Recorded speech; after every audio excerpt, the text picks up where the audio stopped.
Segala sesuatu yang ada di permukaan bumi ini diciptakan oleh Allah untuk kebaikan manusia, termasuk penciptaan hewan-hewan yang dapat dimanfaatkan sebagai makanan oleh manusia.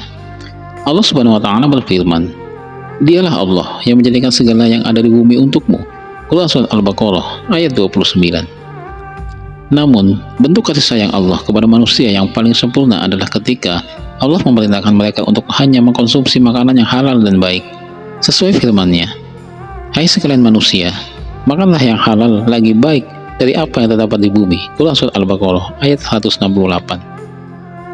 Salah satu hasanah dari ajaran Islam yang dibawa oleh Rasulullah adalah memperbolehkan umatnya untuk melakukan segala hal yang baik dan melarang mereka dari melakukan hal-hal yang buruk, dan menghalalkan bagi mereka segala yang baik dan mengharamkan bagi mereka segala yang buruk. Quran Surat Al-A'raf ayat 157.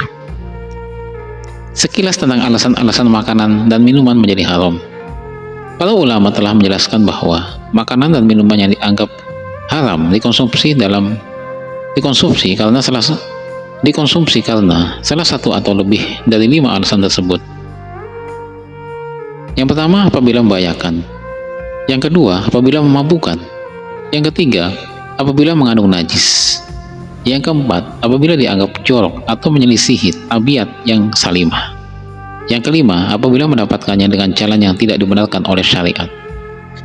Dan inilah hewan-hewan yang diharamkan oleh syariat. Allah dan Rasul-Nya tidak mengharamkan sesuatu tanpa alasan yang jelas dan bermanfaat bagi umatnya. Beberapa hikmah tersebut mungkin sudah kita ketahui, namun sebagian besar masih merupakan rahasia yang hanya Allah yang mengetahuinya. Akan tetapi manusia belum tentu mampu memahaminya dengan akal yang dimiliki. Namun, sebagai seorang mukmin, tentu kita akan berkata, "Sami'na wa ata'na." Kami mendengar dan kami taat. Kami pasrah dan tunduk kepada seluruh ketentuan-Mu, wahai Rabb semesta alam. Berikut ini adalah beberapa hewan yang haram menurut Islam, baik itu menurut Al-Quranul Hakim ataupun hadis Rasulullah Shallallahu Alaihi Wasallam. Yang pertama, hewan haram menurut Islam dari Nas Al-Quranul Karim. Yang pertama, bangkai. Bangkai merujuk pada tubuh hewan yang telah mati, karena sebab bukan dari penyembelihan yang sesuai dengan aturan agama, seperti mati tercekik, dipukul, atau tertabrak. Bahkan potongan tubuh hewan yang masih hidup juga dianggap sebagai bangkai. Satu-satunya pengecualian dari definisi bangkai adalah belalang dan ikan atau hewan air. Yang kedua, daging babi, termasuk lemak dan semua bagian tubuhnya yang lain. Binatang yang dikorbankan tanpa menyebut nama Allah. Binatang yang disembelih untuk tujuan selain menyembah Allah. Contohnya binatang yang disembelih dalam upacara yang berbau kesyirikan, seperti sedekah laut, tumbal tanah, tumbal bangunan, dan lain-lain. Keempat, jenis binatang tersebut disebut dalam ayat Allah Ta'ala. Diharamkan bagimu memakan bangkai, darah, daging babi, daging hewan yang disembelih atas nama selain Allah, yang tercekik, yang dipukul, yang jatuh, yang ditanduk, dan yang diterkam binatang buas kecuali sempat kamu menyembelihnya. Dan diharamkan bagimu yang disembelih untuk berhala.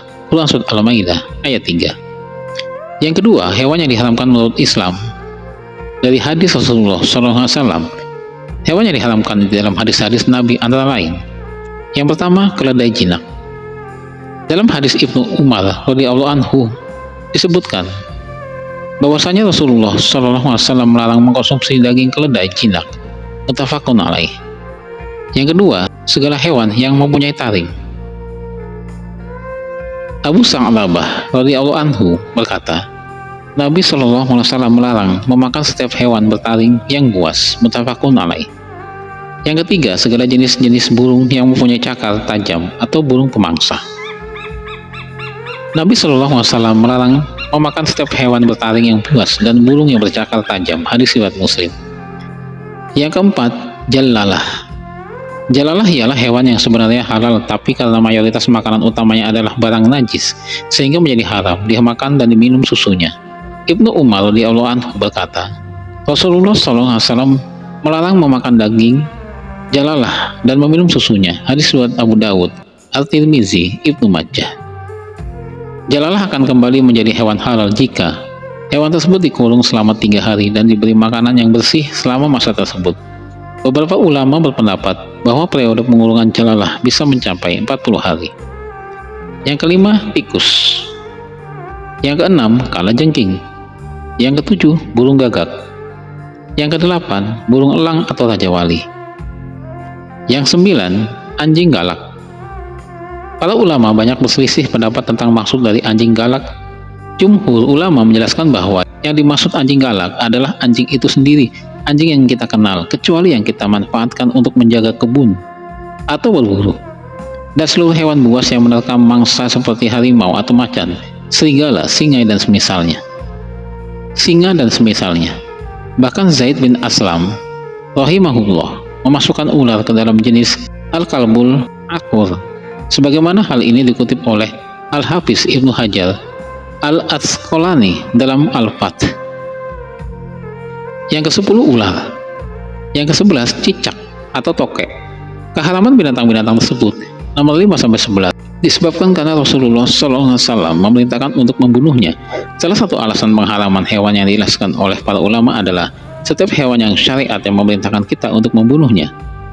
Perintah untuk memusnahkan tikus, kalajengking, burung raja wali, burung gagak, dan anjing galak terdapat dalam hadis Aisyah. Beliau radhiyallahu anhuma menyampaikan bahwa Nabi Muhammad SAW bersabda, 5 hewan fasik atau pengganggu yang hendaknya dibunuh walaupun di tanah haram, yaitu tikus, kalajengking, burung elang, burung gagak, dan anjing galak. Hadis riwayat Bukhari Muslim. Begitu pula tentang cicak atau tokek. Cicak atau tokek termasuk fawasik yang Rasulullah SAW memerintahkan kita untuk membunuhnya. Dari Ummu Syarik radhiyallahu anhu bahwasanya Rasulullah SAW memerintahkan membunuh cicak atau tokek dan bersabda, dahulu cicak ikut meniup api yang akan membakar Ibrahim alaihissalam. Hadis riwayat Bukhari. Dalam hadis lain, Rasulullah SAW juga mengabarkan pahala yang banyak atau keutamaan dalam membunuh cicak.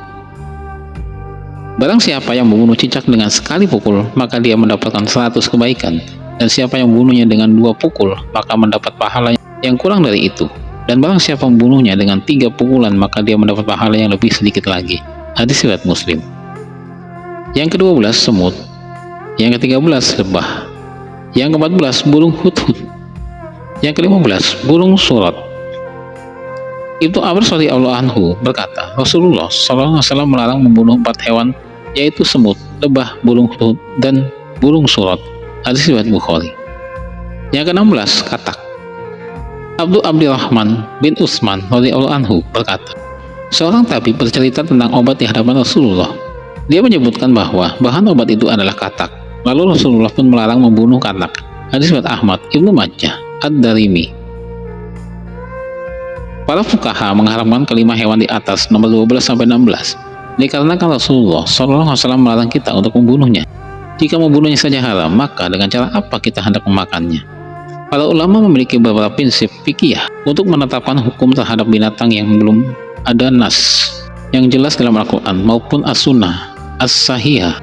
Di antaranya adalah setiap hewan yang memakan benda najis dan menjijikan, setiap hewan yang dilahirkan dari hasil silang antara binatang halal dan binatang haram, setiap serangga yang membahayakan.